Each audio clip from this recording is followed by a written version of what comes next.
Okay, so problem number 5 again kind of goes hand in hand with number 18. However, number 18 has less numbers in it and more just letters, but it's the same kind of idea.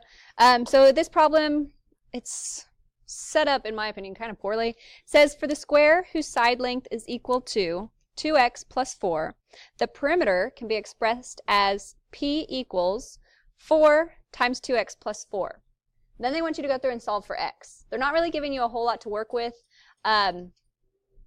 When you go through this problem and you solve for x, you're actually not going to end up with a number value because it doesn't actually tell us what the perimeter is.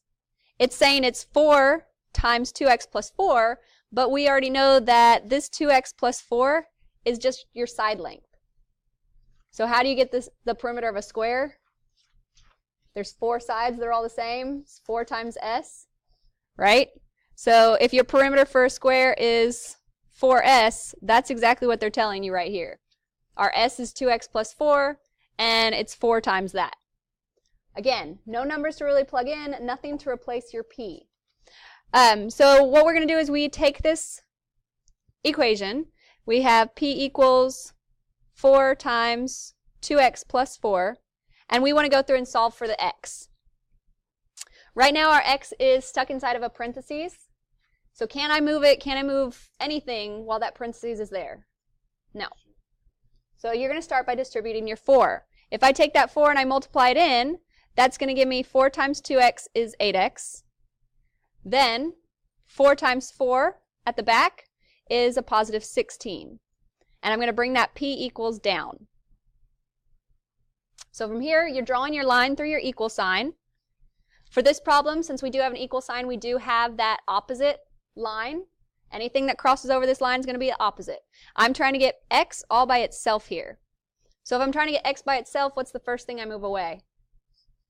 The 16. You always take care of that addition or subtraction piece first. Remember, we're working through our PEMDAS backwards. So I'm going to take away my 16. Since they're adding it, I would subtract it to move it from both sides. Can I actually combine p and 16?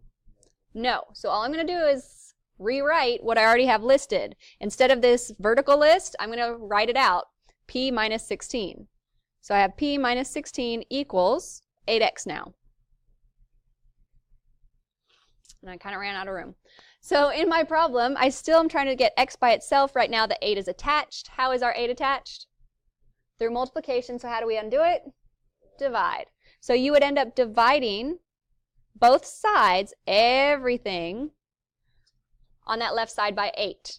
So again, what that would look like is you would have p minus 16 divided by 8, and then on the other side, your 8s would disappear and it would just equal x. So now you've gone through, you've gotten x all by itself. There's no actual value, but we know it's p minus 16 over 8. Okay, that'll be as far as you go.